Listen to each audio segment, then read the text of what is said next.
Welcome, everybody, to a very special episode of CXQA Live, the show where we have the privilege to speak with incredible thought leaders and discuss the importance of the most important asset in your contact center, the agent.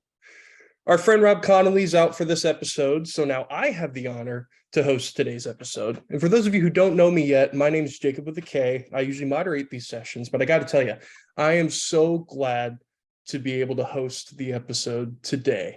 And for those of you who are actually joining CXQA Live for the first time, on CXQA Live, we believe that agents with the right tools, training, and connection with your company will be a revenue growth and protection center for your brand, will be the best diagnostic tool you have for your business, will ensure your customers are satisfied and connected, will produce more and better work, and they'll actually want to stay and contribute to the well-being of your company.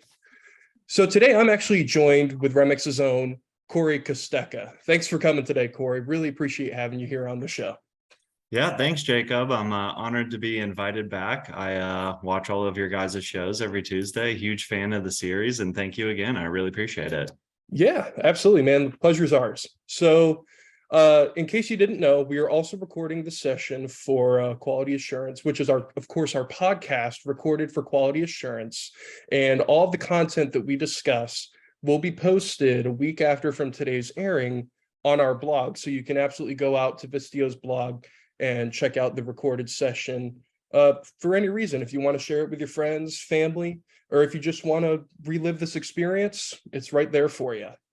So, Kory, we've actually got a very exciting topic today, and it's something I feel like is very applicable at the moment because, you know, we are coming up on the holidays, and kind of like the demand for agents is we're definitely trying to get to like what we consider what the best agent is. So I guess to kind of start us off and get us rolling, Kory, I guess the first question I have, you know, you're in the staffing agencies. So what are the characteristics that contact centers kind of look for now, like contact center leaders look for in the ideal agent? Yeah, absolutely. I think that if you were to ask contact center managers, you know, what's important to you, and you actually look at their process, there's going to be a disconnect there of, you know, kind of how they're screening candidates. But with me personally, with working very closely with contact center leaders to help get qualified agents in the door, I've kind of seen a trend of those main things that they're looking for, and it all revolves around hard skills. Those hard skills being, you know, submitting a resume over and trying to see if they have a certain amount of years of experience on their resume, if they have a specific background with whatever industry you're trying to hire them for. Things like degrees. Do they have a certain degree? Is it a bachelor's, associate, or just level of education all around? And just, you know, overall numbers of year experience and kind of that track record, I would say that's what seems to be most important in today's market. Okay, and do you think that, like, when it comes to looking at those different hard skills you're talking about, do you think that varies from industry to industry as well? Yeah, definitely. I think that if you're looking at a medical call center, right, they want to bring some people in with that medical terminology or being familiar with a little bit of the medical field. Same with insurance industry. I know, you know, a lot of the agents need to be certified or have specific degrees to be able to bring somebody in. So it does vary industry to industry, but yeah, overall is those hard skills to me is, you know, really is what's standing out for hiring managers. Okay. So, you know, it's kind of funny because I was just thinking about this too. It's like, and this isn't even exclusive to the call center industry, honestly. I feel like just in B2B in general and in pretty much every industry right now, we're always focusing on the hard skills, which is great. But, you know, there's something about, you know, longevity with the company that doesn't always speak volumes about what that person's capable of. I know, you know, there's a lot of value to be had with people who have been in an industry before, but there's also a lot of value in hiring somebody who's maybe not so experienced in the field that you're trying to apply them to. So Kory, you know, as important as those hard skills are to look for, what do you think contact center leaders should be looking for? That is a great question. And I would say the soft skills to me would be the number one most important skill to look for. I've seen call centers, have a emphasis or they prioritize the hard over the soft. And if you ask me, I would switch those around. I think the skills that you can't really train somebody on, people are more born with these types of skills, actually go a lot further. And that's things like your problem solving skills, your listening skills, your customer service, phone etiquette skills. To me, those soft things that are a little bit harder to train, as I had mentioned, actually go a lot further in the CSR space. Okay. That's yeah, I completely agree.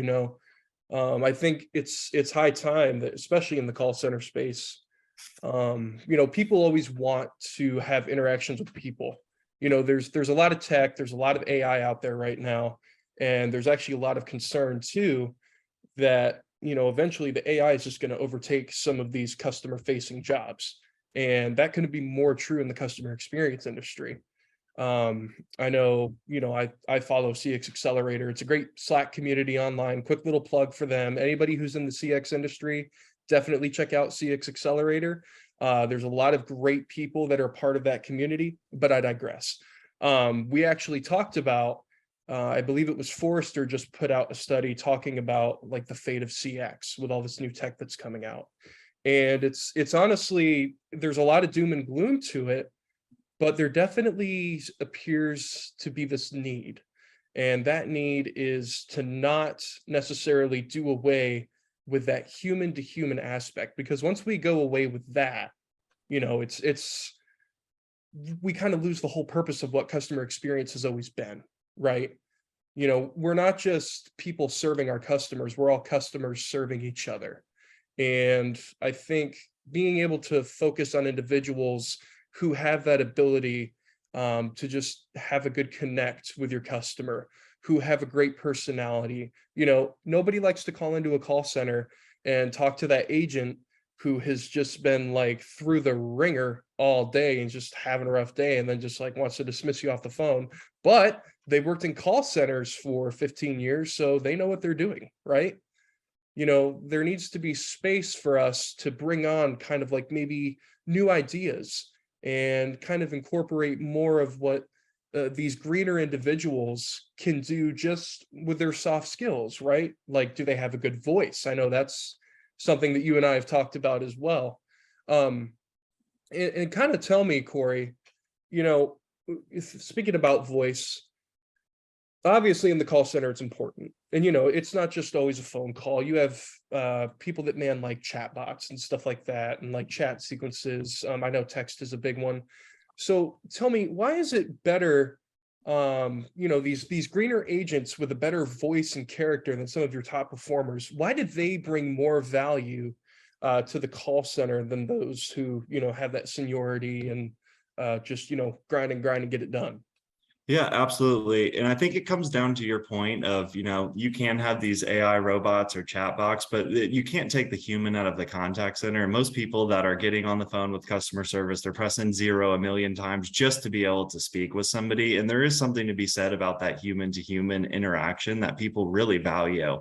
But a couple of stats is 80% of consumers would actually say that friendliness is the most important aspect to create a great customer service experience. So when you're talking about phone voice, to your point of, you can get somebody, you can connect with an agent that's been doing it for 15 years. They can answer all of your questions, but if they sound like they're in a bad mood or they're having a bad day, that's really going to ruin the experience for you.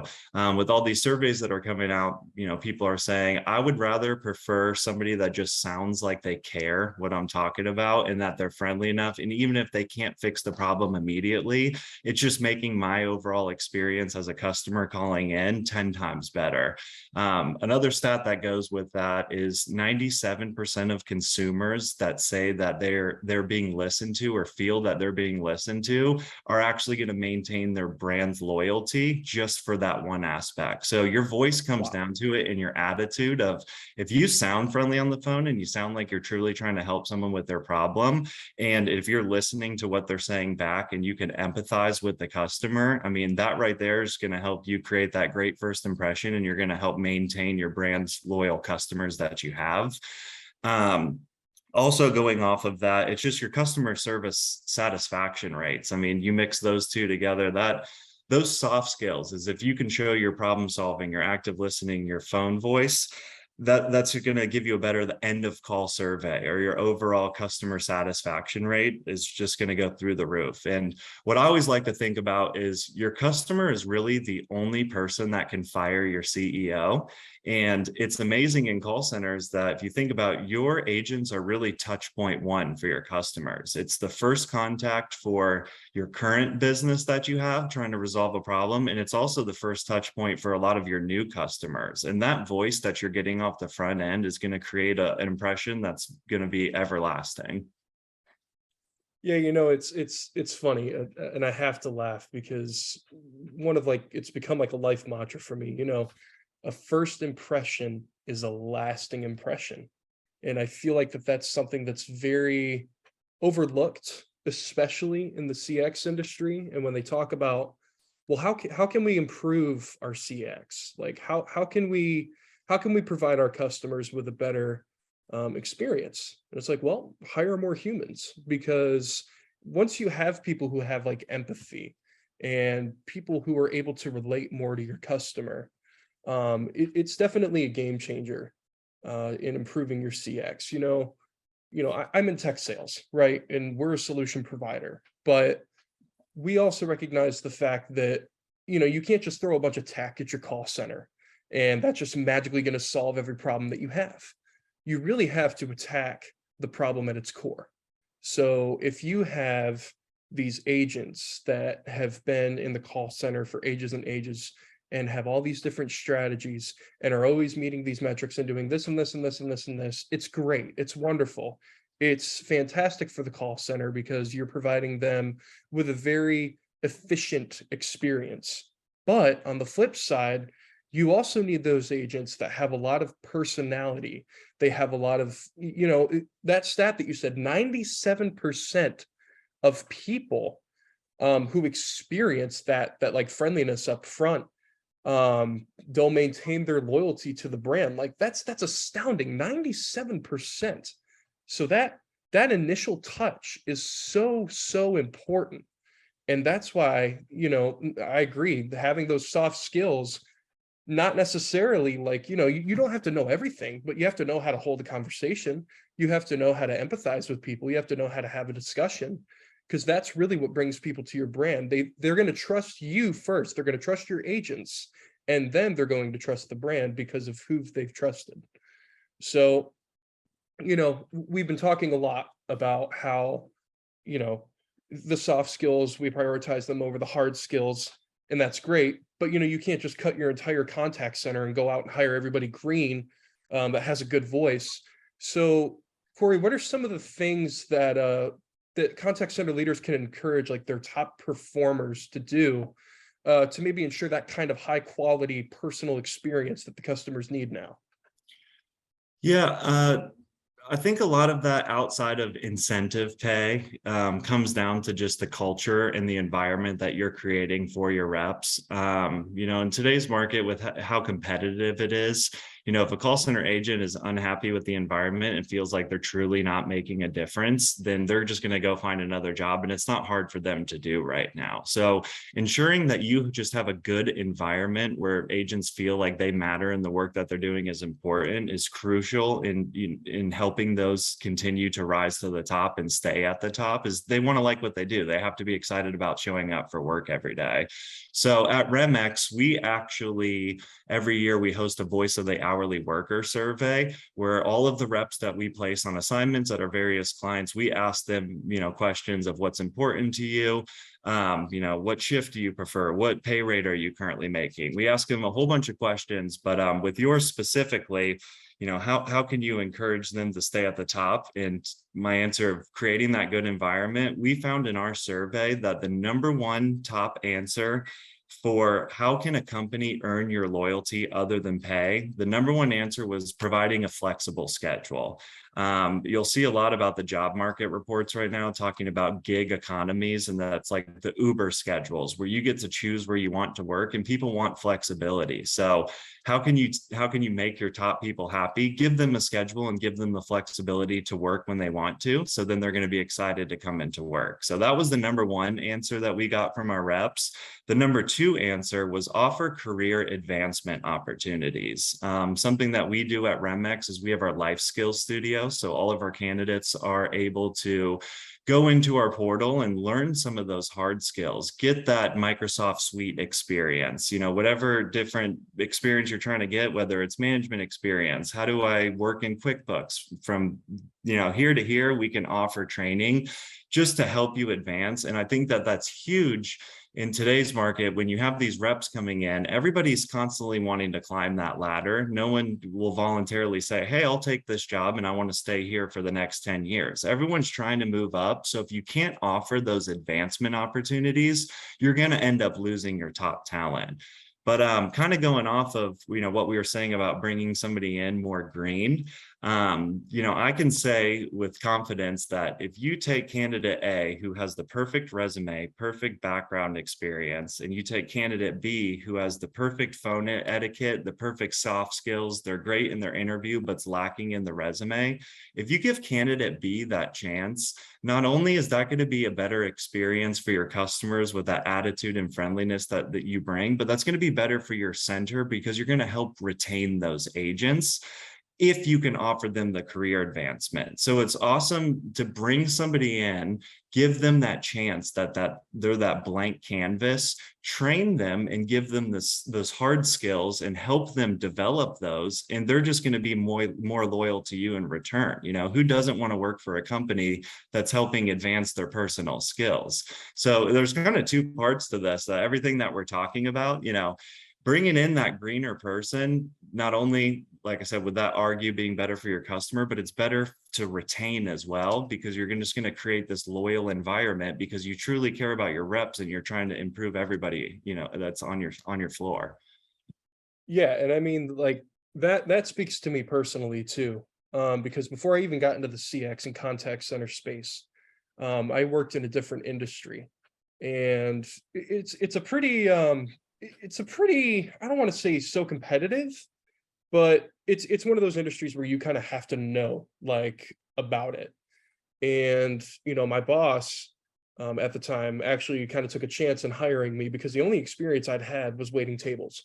And going from waiting tables into something a little more advanced, it's always a risk for a leader to take. But kind of like what you were talking about, right? The soft skills are a lot harder to train and develop more so than the hard skills. Because hard skills, I mean, we live in this day and age where if you want to learn how to do something, you can literally pull up a browser, go to YouTube and type in, hey, how do I do this? Or just throw up Google and say, hey, how do I do this? And you're actually able to kind of train yourself on things like that, right? Like, oh, how do I do this in PowerPoint? Or how can I accomplish this? Or how can I accomplish X with Y? Whereas with those soft skills, you're right, it's a lot harder. So, with this whole discussion, right, of talking about the value of those soft skills over the hard skills, do you think that, and I like that you bring up candidate A versus candidate B, do you think that there's a way for our candidate A, who has all that experience, do you think that there is a way where contact center leaders can encourage candidate B to be more like candidate A when it comes to the voice? Is there a specific method to do that?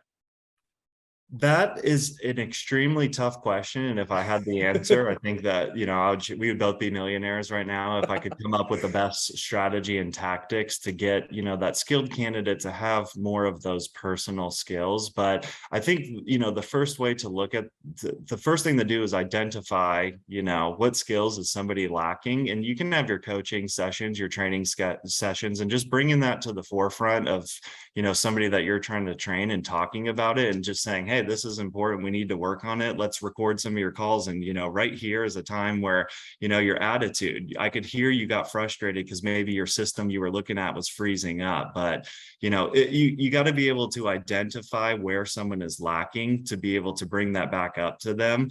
But no, there's not a secret formula, but what I will say is that there's things that you can do on the front end to make sure that more of your agents coming in have those skills. And what I mean by that is during your interview process, I see too many companies with very strict screening questions that they're looking at just a resume, or they're asking while you're filling out an application, how many years experience do you have? And if somebody doesn't choose the right answer, the recruiter's not even getting that candidate in front of them. And my philosophy is that you are passing up on so many candidates that might not have those skills that you could bring, but you can train on those. And what I would suggest is, a different way to look at it is look at your process on the front end and think about all the people that you're screening out because they don't meet your hard skills. And I promise you that those candidates, there's some 10 out of 10 candidates in that stack that you're not even talking to because they just didn't have one of those qualifications on the front end. So I think, two-part answer here, but one, identify maybe where one of your performers who needs to work on their phone voice, record them and play it back to them. You need to be able to identify it and speak with them about it. But on the flip side of it is just on your screening process up front, you just don't pass up on those candidates that you never even had the chance to interview with because they didn't meet those skills. And a combination of those things, you can start to build those group of agents that, have the good balance between the hard and the soft skills.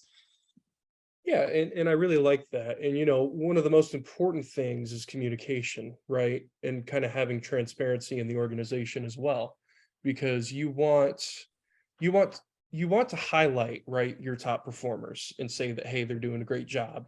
But you also want to highlight some of the issues you have. And that's why I think it's important to have like kind of those one-on-one sessions, find out where they're weak, and then kind of help them. And you don't have to like necessarily like sponsor speech classes or anything, because we're all human, we all have the capability. We actually had a discussion a few weeks ago with Leslie Oflahaven talking about if you can script empathy, and that's a great discussion. I definitely recommend you go check that out, and definitely check out Leslie. She's amazing. She's a fireball. Y'all would love her. But it's kind of sad, honestly, because with this such strong emphasis on these people who who know how to do their jobs and know how to do it well, sometimes it feels like maybe they can take advantage of that. And that's always a risk that you run with somebody who feels like they're an elitist when it comes to their industry or when it comes to their role. So it's never a bad idea to take a chance on the new guy, because these people that don't have these bad habits already trained into them, you don't have to unlearn those habits. You don't have to unteach that. You can just take somebody who's got a friendly face, a great voice on the phone, bring them on board, and then teach them everything that they need to know from there. But yeah, I mean, that was a lot. It was a lot to discuss. And I did also want to touch on the importance, because you kind of mentioned like how we're talking about the gig economy, gig CX. People want to be able to schedule their own time. And I for one, am very grateful for my position, because even as a salesperson for a tech solution, I still feel like my company values my time. Like they're not trying to let life interfere with work and work interfere with life. And having that kind of balance, and especially in situations with call centers, right? Being able to put that kind of trust in your agent to know that they're going to carry out, what you want to accomplish as a business, knowing that they have that ability, but also that respect from you in caring for their time. I mean, that's, you want to talk about like being an inclusive call center and like embracing culture and like these different lifestyles. That's how you do it, is just ultimately respecting your agents. Yeah. So yeah, sorry, I had to breathe there because I just said a lot. But we've got about 5 minutes left in our session. I see we've got quite a few people actually sitting here. And I've actually got a question here as well from Kenneth. So let's see. Kenneth says, we're starting down the road of installing agent-facing AI to improve interactions with credit union members. What are some roadblocks we'll face as we move down the AI path? You want to jump on that one, Kory? I can try to help you with this, but my specialty being in the staffing world is I don't work a lot with AI. So I don't know if that I could give the best advice to this question, but I can definitely get you in front of the right resources. But I would just say moving down the AI path, kind of what I've seen of talking with people in my network is just truly developing your AI and making sure that you're getting past that testing phase to ask all your most frequently thrown questions at you. What I've heard a lot about people that are implementing AI that have not used it before is it actually is causing a lot of issues with their current customers who are trying to talk with this chatbot or AI bot. Maybe the way that they're wording their question or the voice recognition isn't picking everything up that they're asking. It causes this problem where you're putting AI in the front end to take away some of those easier calls and to kind of lower your queue. But what's actually happening is you're now getting a frustrated customer on the end because the bot's not answering their question, which then resolves to, it ends up where your contact center agent's now picking up the phone and that person on the other end is already upset because they've been battling back and forth with this AI. So I would say that that's the main roadblock that I've personally heard that comes up a lot, is just not setting it up correctly on the front end and launching it earlier than it should be launched. You really have to nail down that testing phase because you want to avoid that bad interaction on your first time using it. And then once again, that's a bad experience for your agent who's now getting on the phone with somebody who's frustrated before they've even ever talked. Yeah, and kind of to add to that, being a solution provider where we are agent focused, AI is a beautiful thing. It's incredible. It can make things very, very simple and efficient for your call center. Some of the things that you run into with AI, and I'm really glad you asked this question, Kenneth, because there's actually a tool that OpenAI just launched called ChatGPT. And if you hadn't had a chance, go mess with it. It is a conversationally focused chatbot created by OpenAI, and you can literally have a conversation with this thing. It's kind of a very controversial thing right now in the world of CX, because here we are talking about how important it is to maintain that human to human interaction. And this is a potential shakeup here. But, the trouble with AI, as opposed to like dealing with people, AI can only be trained so much. And some of the roadblocks that you'll run into are you can have like the world's most advanced AI, but at the end of the day, the one who's really going to solve that interaction and be able to help you out, and the one that's actually going to give you a great experience, is going to be an agent. AI is fantastic if you have like a good knowledge database that it can pull from. And, as long as you're able to work out the kinks and, like Kory said, just really run it through its testing phase and get it trained properly on all the processes that you need it to accomplish. But, I personally don't think that we can fully rely on AI to take over the role of a contact center agent. But, when you're running something like a credit union, having a tool like that, an AI focused tool, is very important in kind of streamlining those processes. So great question. Thanks, Kenneth. Really appreciate it. I was really excited. I saw we had an actual question today. But folks, we are approaching the end of our time here. It was a very quick 30 minutes. So of course, if you have any questions, feel free to reach out to Kory or myself, or you can always just throw it up on our LinkedIn page. Kory, I really appreciate you being here today, man. I think this was a fantastic discussion, very topical for what's going on right now. But thank you guys so much for being here. Thank you so much for joining us for CXQA Live. And for any of those who are watching this after the fact on our Recorded for Quality Assurance podcast, we appreciate you so much. Let's continue to just make the agents our #1 priority in the call center. And thank y'all so much for coming, and we'll see you next week. Thanks, Yeah. Jacob.